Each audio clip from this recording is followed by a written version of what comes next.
need. Kasi maraming outreach ang Life Church na mas maliliit kaysa sa main church. Kung minsan pag nagpupunta kayo dito sa main service, you feel like either you don't belong, you feel like you will never come up to the level of Pastor Ancho. But let me tell you this, God requires us to have a mega heart, not necessarily a mega church. Secondly, I'd like to share this. We were sharing this with Pastor Ancho a couple of days ago. Know the difference between success and completion. Whether you are in the business world, political world, whether you are in different kinds of arena of life, our goal a lot of times is to be successful. Sino ba naman hindi gusto maging, sino ba rito ang gustong maging failure at bagsak ang buhay? Tumayo ka, ipagpipray ka namin. Pero tanungin ko sa inyo, sino ba rito gusto maging successful? Taas kamay! I have convinced you. There is a difference though between success and completion. Maraming mga tao successful sa buhay. Pero hindi nila nakukumpleto. Bakit? It is all based on earthly drives, earthly desires, earthly longings, earthly accomplishment. Before I came to the United States, I got a call from my friend who he's a multi-millionaire. Siya lang po multi-millionaire, hindi po ako. Pastor lamang po tayo na naglilingkod sa kaharian ng Panginoon, but I have a millionaire friend who is developing our multipurpose building in United States. He picked up the phone before I left United States. You know what he said to me? Pastor, I am so tired. He's so tired making money. And then he said to me, when you get back from your trip, I want to sit down with you and I would have a breakfast. And that's when God spoke to my heart. This man is a man of success, but he knows that he's seeking something that he could complete. But unless Jesus Christ and the kingdom of God becomes the center of your life, you will never be able to see completion. Yung po bang pag ikaw ay humiga na sa ataol, may kapayapaan ka. Dahil alam mo na ang direction mo, ang trajectory ng buhay mo ay hindi ka ililibing. Maybe physically, pero aakyat ka sa langit. It was complete cycle. See, when you are born again, alam na po natin to, you live twice, you die once. Tama po ba? Born again ka, na pinanganak ka sa physical at papanganak ka ulit sa spiritual. Minsan ka lamang mamamatay. 2 beses kang mabubuhay. Tama po ba? So na born again, kaya nga kinakailangan, we need to understand the completion. We need to have completion. And pangatlo, I'd like to just give this an encouragement to everyone. When we celebrate something gigantic just like this, we need to understand that either you're celebrating a movement or the danger is you might be celebrating a monument.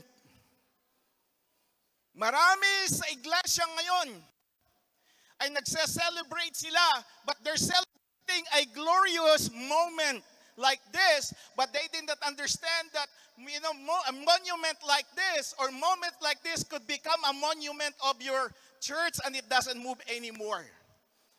We have to recognize that the movement is inspired and encouraged and empowered by the Holy Spirit. Amen? We as Christians and pastors would love to celebrate moments that turns into a monument, but maybe it would stay there for the rest of its life. Kaya warning po sa atin lahat to. We need to have a movement based and inspired and encountering the Holy Spirit. Amen. So my message today, grabe. Tapos na yung oras, hindi pa ako napagsimula, Pastor Ancho. My message today is entitled, When the pattern is right, the favor will fall. Say this with me. When the pattern is right, the favor will fall. So let me take you to the book of Ruth. Napakaiksi po ng book of Ruth sa Biblia. 4 na chapter lamang po ito. Ruth is one of the judges. In Ruth chapter 1, verse 1, here's what it says. In the days when the judges ruled, there was famine in the land. May taggutom daw. And a man from Bethlehem in Judah, together with his wife and 2 sons, went to live for a while in the country of Moab. The man's name was Elimelech, his wife's name was Naomi, and the names of the 2 sons were Mahalon and Chilion. They were Ephrathites from Bethlehem, Judah, and they went to Moab and lived there. Now Elimelech, Naomi's husband, died, and she was left with her 2 sons. They were married Moabite women, one named Orpah and the other Ruth.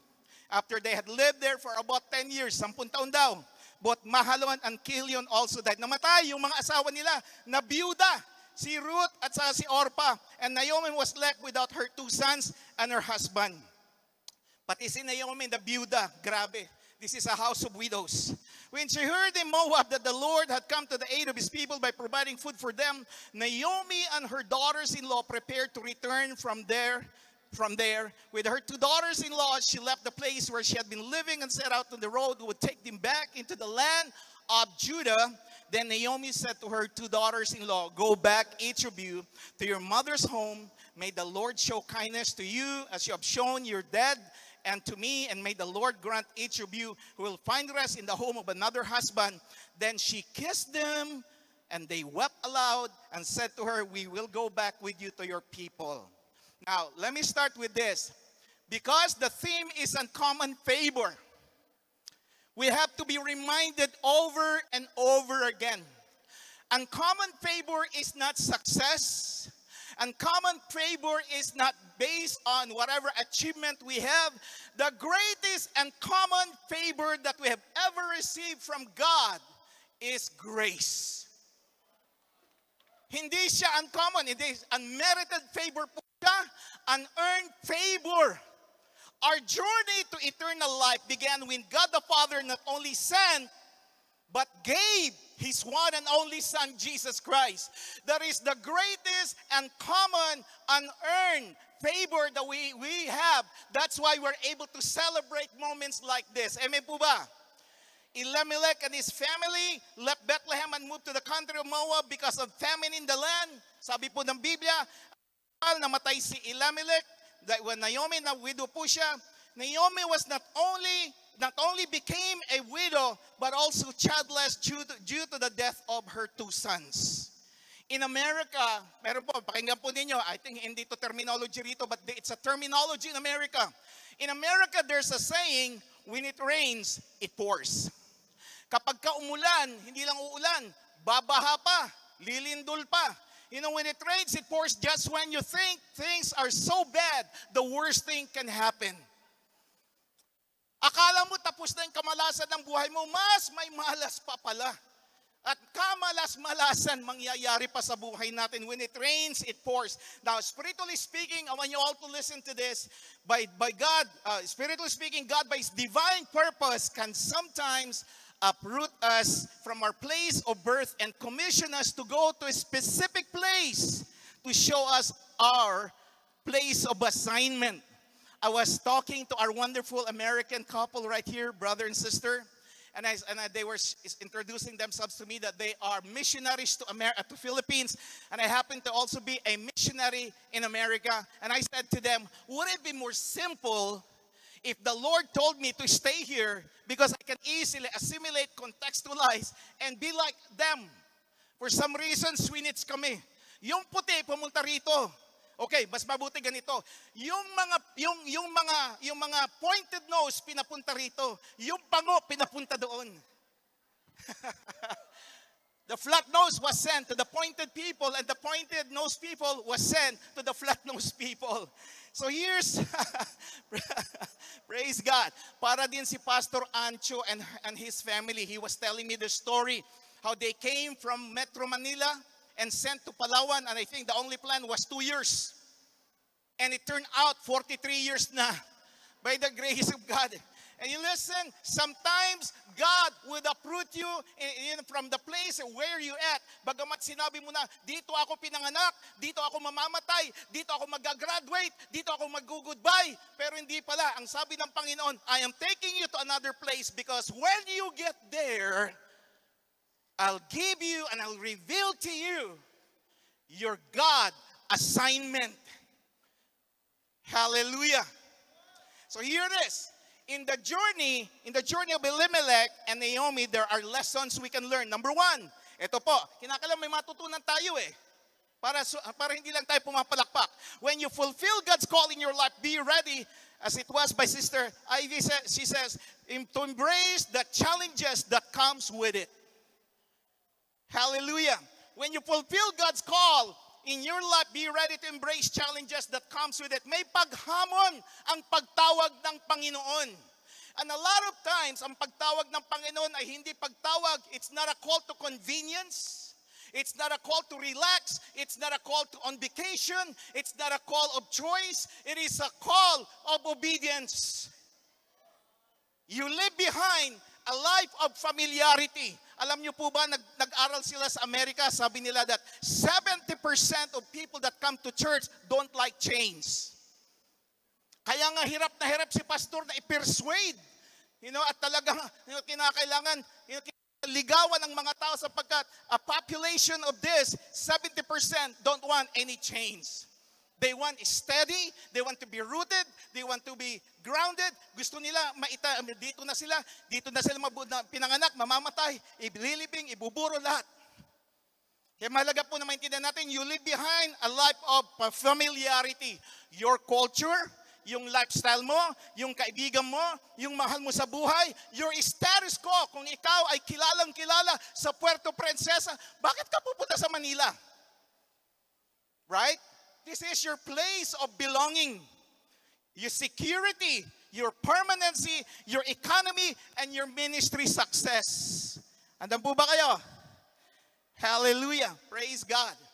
Exodus chapter 16, verse 33, here's what it says. So Moses said to Aaron, take a jar and put an omer of manna in it, then place it before the Lord to be kept for the generations to come. And as the Lord commanded Moses, Aaron put the manna in front of the testimony that it might be kept. Now verse 35, ito po yung emphasis natin. The Israelites ate manna 40 years. Until they came to a land that was settled, they ate manna until they reached the border of Canaan. For 40 years, pinakain sila ng Panginoon directly from heaven. It is a heavenly food, vertically bumabagsak. Sino ba rito ang kumakain na galing sa langit diretso? Wala. Puro horizontal kinakain natin, kung hindi sa Jollibee, sa McDonald's. Diba? Kung wala doon sa dalawa na kay Aling Shoning. Diba? But for the Israelites, they were getting their food directly from God, the manna. But when it came to 40 years, sabi niya, the manna ceased to function. Hindi na siya, hindi na bumaba yung manna. So ito yung challenge ko sa inyo, Life Church. Listen to this. This is my challenge to all of you. After 40 plus years of a successful ministry journey as a Life Church here in Puerto Princesa, and to the rest of the Philippines and the world, what is God asking you to leave behind? Ano yung sinasabi ng Panginoon na dapat iwanan ninyo sapagkat if you have been grounded for 40 years and you have a taste and flavor of success and popularity and familiarity and breakthrough and deliverance, bakit mo iiwanan ang 40 taon mo? Pero hinahamon kayo ng Panginoon sa panahong ito. Ano ang gusto mong, ano ang hinihingi ng Panginoon na dapat yung iwanan para hindi kayo maging monumento? What is God asking you to leave behind so that you don't become a monument? And you will continuously cultivate the movement. Sa Tagalog, yung pagkilos. Sinabi na to kanina ni Pastor Solomon about advancing. Hallelujah. Is God asking you to leave behind your familiar territory? Your Bethlehem, which is a house of bread, kung saan ka kumakain ng salita ng Diyos, kung saan ka pinalaki ng Panginoon. Ano ba ang sinasabi ng Panginoon? Hindi niya sinasabi na iwanan mo ang Life Church, pero may mga bagay na hiniling siya sa iyo. As you enter into a new generation, into a new season, 40 plus years, and step out into what I call God venture. Say with me, God venture. Hindi lang siya adventure, God venture. Is God asking you to leave behind your familiar manna, appetite, and welcome the fruit of the new territory? Listen to this. New territory, new season, new appetite, new God venture. Bagong teritoryo, bagong panahon, bagong pagnanasa sa gutom at bagong adventure with God. Are you willing to step out of your boat of familiarity as you enter into a new season? Marami sa atin dito kapag malaki na yung church na ganito, medyo, this is one of the biggest problem of big church is this. It's not the bigness of the church, but it's the smallness of who you are. Marami ngayon dito, nagpunta rito, pero ngayon nandun na sila sa lobby ngayon, nagpapasyal, may mga kumakain na dyan sa labas. Pero pag tinanong mo sila, nag-church ka ba? Oo, nag-church ako. Yung pala umikot lang dito sa stadium. Yung pala pumasok sa Coliseum ng 10 minutes. May kaibigan akong pastor na ang church nila, ay malaki rin ang church nila sa Manila. Sabi niya, alam mo pastor, meron ako si-share sa'yo. May problema kami doon sa mall namin. Bakit? Lumaki kami, sabi niya. Ang problema, ang lumaki lang na ministry yung nursery. Pagkalinggo daw, ang daming bata sa nursery. Nagtataka sila.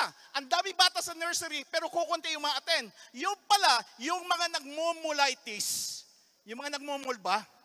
Nakita nila may libreng nursery, iniiwanan yung mga anak nila doon ng 2 oras para makapag-mall, makapag-shopping. Hallelujah. Kaya ang malaking hamon ng malaking iglesia ay yung mga maliliit na bagay na halos hindi natin makita sapagkat we fall. And sabi sa Amerika, you can fall into the cracks. Malalaglag ka doon sa mga hiwa-hiwa na maliliit, walang makakapansin. Nag-backslide ka na pala. Nanlamig ka na pala. Nanlata ka na pala. Wala ka na pala sa ministry. Sa dami ba naman Paano mo i-check ang attendance? That's why we need the movement of the Holy Spirit. Matthew chapter 14 verse 25, here's what it says. During the 4th watch of the night, Jesus went out walking on the lake. When the disciples saw him walking on the lake, they were terrified. It's a ghost, they said, and cried out in fear. Then Jesus immediately said to them, take courage. Sabi niyo, take courage. Naniniwala ba kayo ang nangungusap ang Panginoon direkta sa puso ninyo? It is I. Sabi niya, don't be afraid. Lord, sabi ni Pedro, if it is you, alam niyo naman si Pedro, hindi pa nabubuo yung sentensya doon sa kanyang isip, nagsasalita na siya. Hallelujah. Sabi niya, Lord, if it's you, sabi niya, tell me to come onto water. Come, he said. Then Peter got down out of the boat, walk on the water. Hindi siya lumangoy, naglakad sa tubig and came towards Jesus. When he saw the wind, he was afraid and beginning to sink, cried out, Lord, save me. Say that with me, please. Lord, save me. Immediately, Jesus reached out his hand and caught him. You of little faith, he said. Why did you doubt? Bakit ikaw ay nagkaroon ng agam at panlilinlang? Sabi niya, and when you climb into the boat, the wind died down. Then those who were in the boat worship him, saying, truly, you are the Son of God. Okay, makinig po kayo. Peter responded to the invitation of Jesus to come to him. Napakalaga po niyan. Peter responded to Jesus to come to him. Not to a church, not to a religion, not to a denomination. Marami sa atin kung kuminsan, pag tinanong mo bakit aakyat ka sa langit, nagsisimba kasi ako sa Life Church We tend to identify the church, as a place where we process our passport to go to heaven. Si Jesus ang magpoproseso ng buhay mo. Si Jesus ang kakausap sa iyo. Hallelujah.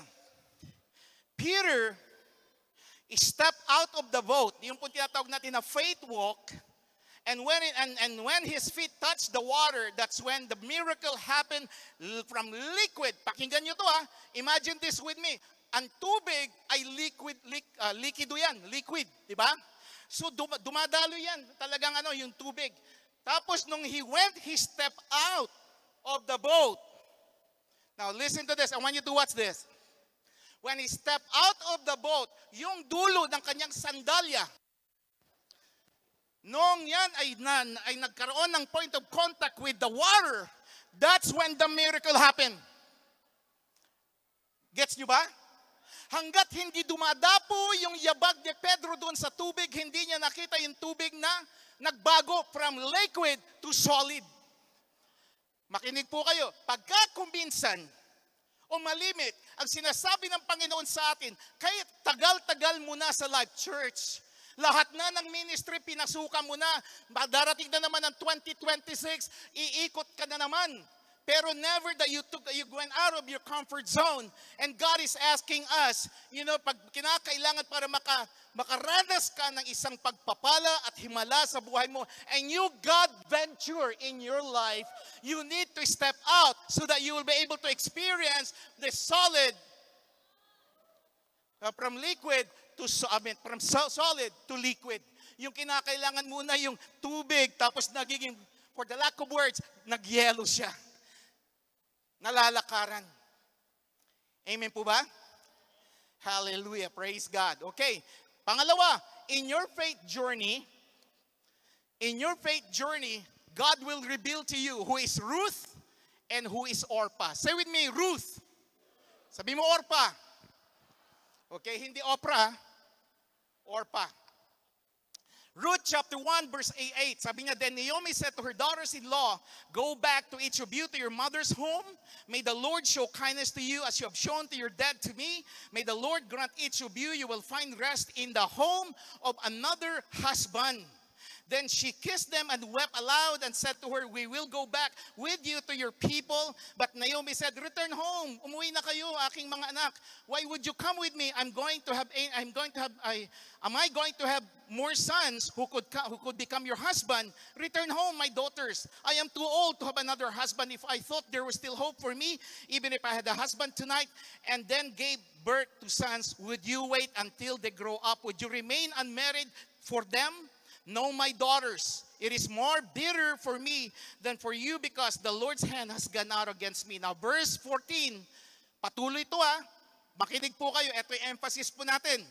As they wept again, then Orpah kissed her mother-in-law goodbye. Say with me, goodbye.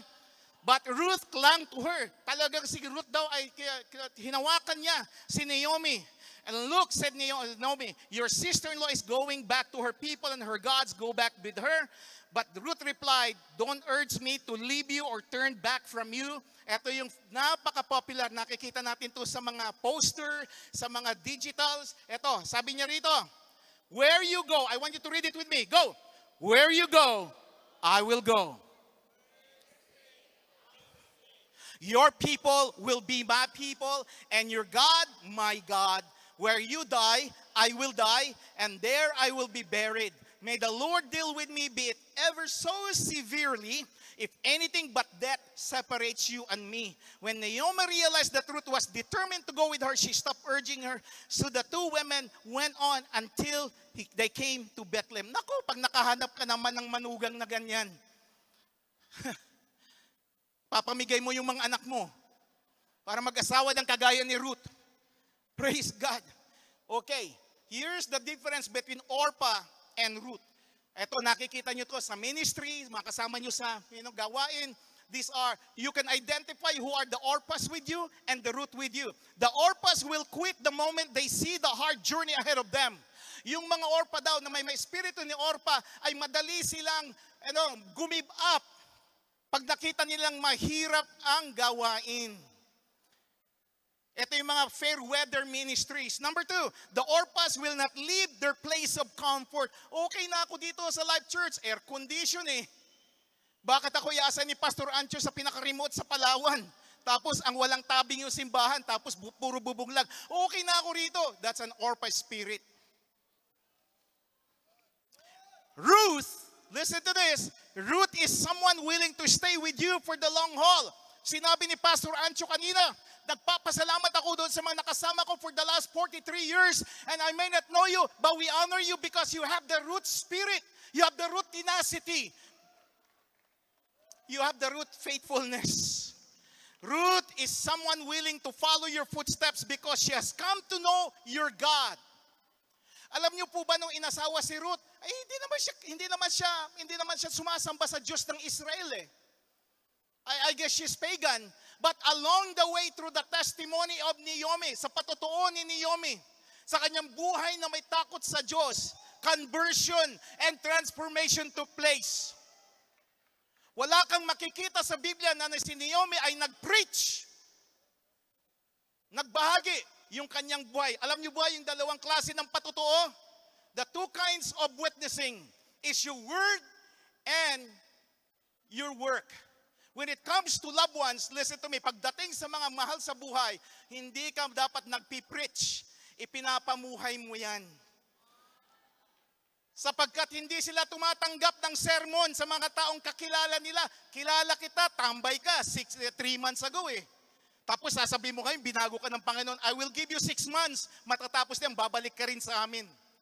Diba? Because familiarity does not, it takes time for them to be convinced na ikaw nga ay tunay na binago ng Panginoon. Kagaya ng pamilya kanina rito, iyak ako ng iyak kanina. Nung nakita ko yung pamilya rito na nagpapatuto, my goodness, binulong ko kay Bishop Ray, sabi ko, but dito mo lang makikita na wala sa gobyerno ang pwedeng magbago sa buhay ng tao, kundi Diyos lamang. Now, pwede tayong magbago ng administrasyon, pero hindi pwedeng magbago ng tao. Kung mababago man, maybe that's a social culture, but not an internal and eternal culture. Dahil pag ang Diyos ang nagbago, hindi lamang dito sa lupa, ganun din sa langit. Yung tinatawag natin na transformational life. Number 3, know the God-ordained season of your life. Alam niyo po ba kung kailan ang rainy season? Alam niyo po ba ang kinakailangang dry season dito sa Pilipinas? 4 na bagay. Hindi ko na matatapos to. But know the God-ordained season of your life. Here it is. The life of Ruth and Naomi are divided into 4 seasons. The lead season, the glean season, the bundling season, and the outpouring season. 4 na season yan na inaabangan nila. Hallelujah. And so here, the life story of Naomi and Ruth is started not in gleaning, not in bundling, not in outpouring, but on the lean season. Alam nyo, kapag ka-lean season, ibig sabihin nito, hikahos, tagtuyot. Isipin mo, nagsimula sila, ito yung mga tagtuyot ni Naomi at saka ni Ruth. Natural famine, move from Bethlehem to Moab. Natural death, Elimelech died and later his 2 sons. Natural widow, Naomi, Ruth, and Orpah became widows. Natural transition from Moab to Bethlehem. Hindi na sila natigil sa hirap ng buhay. So here, I would like to end. It is because my time is up. Okay. Alam niyo po ba kung ano nangyari kay Ruth? Siya nga po ay naipakilala kay Boaz. But before I get into that, listen to this. Pagka kuminsan, be very careful how you manage your setbacks in life because it can either alter how you perceive yourself and God. Pagka naghihirap ka at talagang extreme yung hirap mo sa buhay, pagka kuminsan nababago yung pananaw mo sa Diyos, dati mabait ang Diyos sa akin, bakit ngayon parang malayo siya? Dati si Lord tumatanggap ng aking panalangin, bakit ngayon parang sarado ang langit? Be very careful on how you handle the setbacks in your life. Naomi lost her identity because of the pain and hardship she went through. She called herself Mara, which is bitter. Mapait. Sabi niya, instead of Naomi, ng pangalan niyang tunay, pleasant and sweet, then that bitterness affected the way she perceived God. Bakit biglang lumayo si Lord sa akin? Now, listen to this. If you don't know how to handle your Mara moment, you will end up burying yourself. Pag hindi mo alam na panghawakan o inaalagaan yung mga panahon mo na ikaw ay talagang may kawalan, tagtuyot, taghirap, mababago ang pananaw mo sa Diyos. Bitter individual cannot see the better days. Here's forgiveness. Forgiveness is not something we do for others. We do it for ourselves to get well and move on. Holding a grudge is letting someone live rent-free in your head. To end this, I want to share this to all of us. Alam niyo po ba, pag tayo ay mga 80, 90 years old na, you realize that when you get to around 75, 85, 95, you will realize that there are only less than 10 things that you should have taken care of. Na 10 bagay lang ang inasikaso mo nung buhay ka, nung malakas ka pa. Na you're this, and I'm gonna end here. Pastor Ancho, my apology. Early decision, okay? Alam niyo po, napakarami nating decision. Do you know they made a study in America? an individual will make 400 decisions average every day. Nag-increase na po yan because of digital formats. Pero average-wise, 400. Can you just imagine 400 decisions every day divided by 365? That's how many are your decisions you make every day. Can you just imagine if 50% of that 400 is 200 is transformational, God-fearing, with wisdom from God? My goodness, ang pagbabago ng Panginoon, ang pagbabago ng Iglesia, tremendous ang pagbabago. Ito yung 10 bagay na iiwanan ko po sa inyo.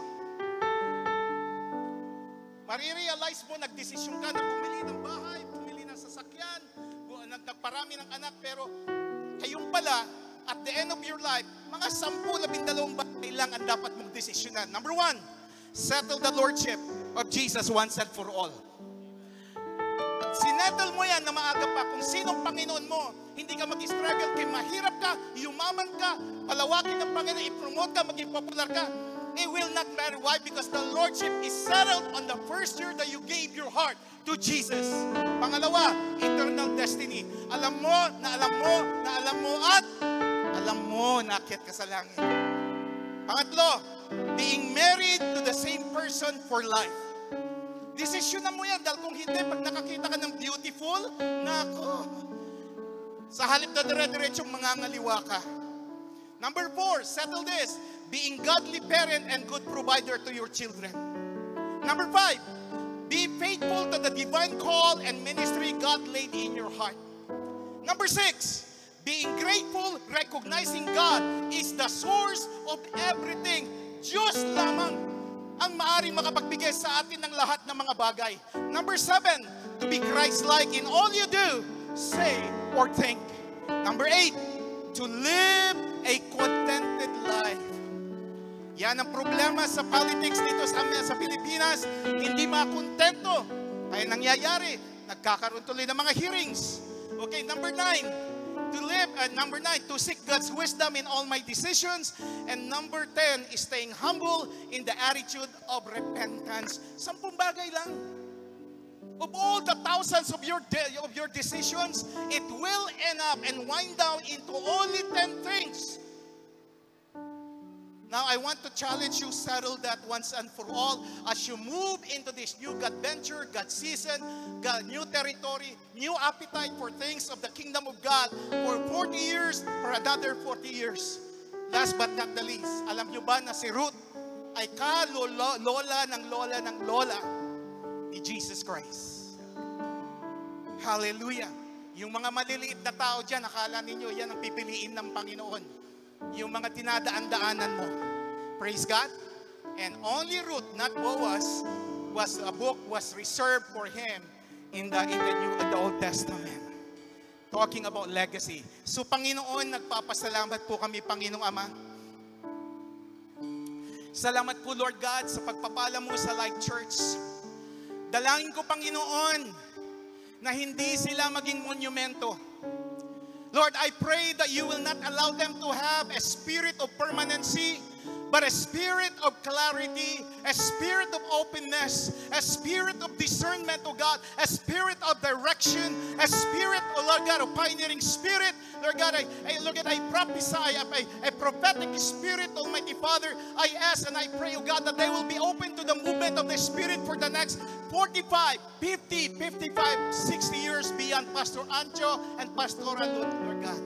Dalangin ko, Panginoon, that Life Church will remain as a life church, yung may buhay at buhay na buhay. Sa pangalan ni Jesus, Amen at Amen. At sabihin mo sa katabi mo, Amen. Hallelujah. Praise God.